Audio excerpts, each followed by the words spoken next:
Covid ವೇಳೆ ನಡೆದಿದೆ ಎನ್ನಲಾಗಿರುವಂತಹ ಭ್ರಷ್ಟಾಚಾರದ ತನಿಖೆ ರಾಜ್ಯ ರಾಜಕೀಯದಲ್ಲಿ ಸಾಕಷ್ಟು ಸದ್ದನ್ನ ಮಾಡ್ತಾ ಇದೆ. ಇದೇ ವಿಚಾರವಾಗಿ ಮಾಜಿ ಆರೋಗ್ಯ ಸಚಿವ ಸುಧಾಕರ್ ವಿರುದ್ಧ ಸಿದ್ದರಾಮಯ್ಯ ವಾಗ್ದಾಳಿಯನ್ನ ನಡೆಸಿದ್ದು, ಕುಂಬಳಕಾಯಿ ಕಳ್ಳ ಅಂದ್ರೆ ಯಾಕೆ ಮುಟ್ಟು ನೋಡ್ಕೋಬೇಕು ಅಂತ ಹೇಳಿ ವ್ಯಂಗ್ಯವನ್ನ ಆಡಿದ್ದಾರೆ.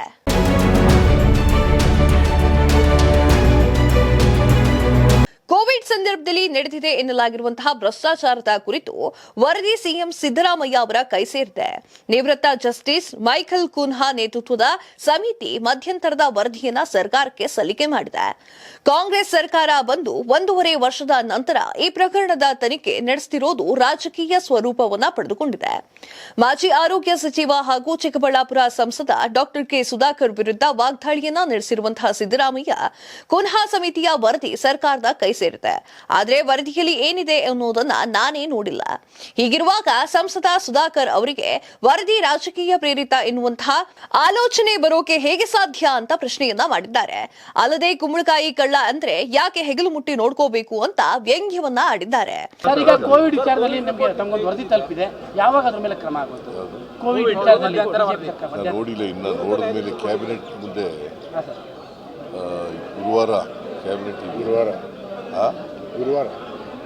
ಅವತ್ತು ಕ್ಯಾಬಿನೆಟ್ ಮುಂದೆ ಇಡ್ತೀವಿ. ಅಲ್ಲಿ ಏನು ಶಿಫಾರಸು ಮಾಡಿದಾರೋ ಅಂತ ಗೊತ್ತಿಲ್ಲ.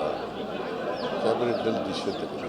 ಸುಧಾಕರ್ ಹೇಳ್ತಾ ಇದ್ದಾರೆ ಇದು ರಾಜಕೀಯ ಅಂತಃಕರಣದಿಂದ ಕೆಲಸ ಮಾಡಿದ್ದು, ರಾಜಕೀಯ ಉದ್ದೇಶದಿಂದ ಈ ರೀತಿ ವರದಿ ಎಲ್ಲ ತರಿಸ್ಕೊಂಡು ಅದನ್ನ ಮಾಡ್ತಿದ್ದಾರೆ ಅಂತ ಸುಧಾಕರ್ ನಿನ್ನೆ ಮಾತನಾಡಿರುವಂಥದ್ದು. ಕುಂಬಳಕಾಯಿನ ಕಳ್ಳ ಅಂದ್ರೆ ಯಾಕೆ ಕೊಡ್ಬೇಕು? ಇನ್ನು ವರದಿ ಏನು ಅಂತ ಗೊತ್ತಿಲ್ಲ. ಅವ್ರಿಗೆ ಗೊತ್ತಾಯ್ತಾ ವರದಿ ಏನಿದೆ ಅಂತ?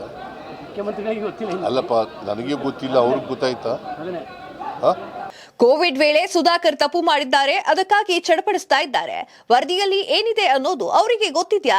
ವರದಿ ಬಹಿರಂಗ ಆಗದೆ ಟೀಕೆಯನ್ನ ಯಾಕೆ ಮಾಡಬೇಕು ಅಂತ ಪ್ರಶ್ನೆಯನ್ನ ಮಾಡಿದ್ದಾರೆ ಸಿಎಂ.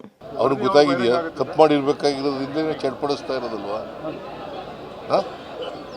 ನೀವು ಮನುಷ್ಯನ ಸ್ವಭಾವ ಅರ್ಥ ಮಾಡ್ತೀವಿ. ರಿಪೋರ್ಟ್ನಲ್ಲಿ ಏನಿದೆ ಅಂತ ಯಾರಿಗೂ ಗೊತ್ತಿಲ್ಲ.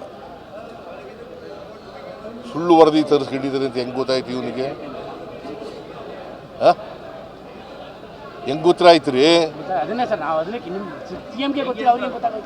ಹೆಂಗೆ ಗೊತ್ತ? ಈಗ ಅದ್ರ ಮೇಲೆ ಕಾಮೆಂಟ್ ಮಾಡಬೇಕಾದ್ರೆ ಬಹಿರಂಗ ಆಗದೇನೆ ಹೆಂಗೆ ಮಾಡ್ತಾರೆ? ಅಂದರೆ ಸುಧಾಕರ ತಪ್ಪು ಮಾಡಿದ್ದಾನೆ ಅಂತ ಗೊತ್ತಾಗಿದೆ. ಅವನಿಗೆ ಮಾನಸಿಕವಾಗಿ ಮನಸ್ಥಿತಿ ಏನೋ ಒಂದು ತಪ್ಪು ಮಾಡಿರೋದು ಗೊತ್ತಾಗ್ಬಿಟ್ಟಿದ್ದಲ್ಲ, ಅದಕ್ಕೆ ಹಂಗೆ ಪಾಪ ಇನ್ನೂ ರಿಪೋರ್ಟ್ ನೋಡದೆ ಹೋದ್ರು ಕೂಡ ಹೇಳ್ತಾ ಇದ್ದಾರೆ. ಇನ್ನು ಶಿಫಾರಸೆ ನೋಡಿಲ್ಲ. ಯಾರು ನಿಮ್ಗೆ ಹೇಳಿದ್ದು? ಯಾರು ಹೇಳಿದ್ರಿ? ಯಾರು ನಿಮ್ಗೆ ಮಾಹಿತಿ ಹೆಂಗ್ ಗೊತ್ತಾಯ್ತು? ರಿಪೋರ್ಟ್ ಗೊತ್ತಿಲ್ಲ, ಹೊರಗಡೆ ಬಂದು 7,000 ಕೋಟಿ ಭ್ರಷ್ಟಾಚಾರ ಆಗಿದೆ ಅಂತ ಯಾರು ಹೇಳಿದ್ರಿ? ಯಾವ ಮಾಹಿತಿ? ಎಲ್ಲಿದೆ ಮಾಹಿತಿ? ನನಗೆ ಗೊತ್ತಿಲ್ಲ. ನಾನು ಗೊತ್ತಿಲ್ಲ ಹೆಂಗೆ ಹೇಳಿ? ಹೇಳಪ್ಪ, ನಿನಗೆ ಗೊತ್ತಿದ್ರೆ ಹೇಳು. ನಿಮ್ಗೊಂದು ರಿಪೋರ್ಟ್ ಕೊಟ್ಟಿದ್ದಾರಾ? ಭ್ರಷ್ಟಾಚಾರ ಆಗಿರುವಂತದ್ದು ಯಾಕೆ ತಾವು ಈ ಹಿಂದಿನ ಆರೋಪಗಳನ್ನ ಮಾಡ್ತಾ ಇದ್ರಿ? ಕೋವಿಡ್ ವಿಚಾರದಲ್ಲಿ ಭ್ರಷ್ಟಾಚಾರ ಆಗಿದೆ ಇದೇ ಮಾಡಿರೋದು ಬೇರೆ.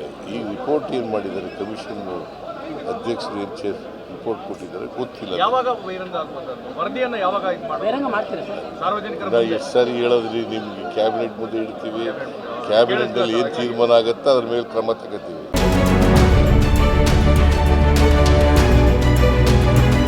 ಕೋವಿಡ್ ಹಗರಣದ ಮಧ್ಯಂತರ ವರದಿ ಸಲ್ಲಿಕೆ ಕುರಿತು ಗೃಹ ಸಚಿವ ಪರಮೇಶ್ವರ್ ಅವರು ಪ್ರತಿಕ್ರಿಯೆಯನ್ನ ನೀಡಿದ್ದು, ಕುನ್ಹಾ ಅವರ ಆಯೋಗಕ್ಕೆ ಇನ್ನೇನು 6 ತಿಂಗಳು ಕಾಲಾವಕಾಶವನ್ನ ಕೊಡಲಾಗಿದೆ.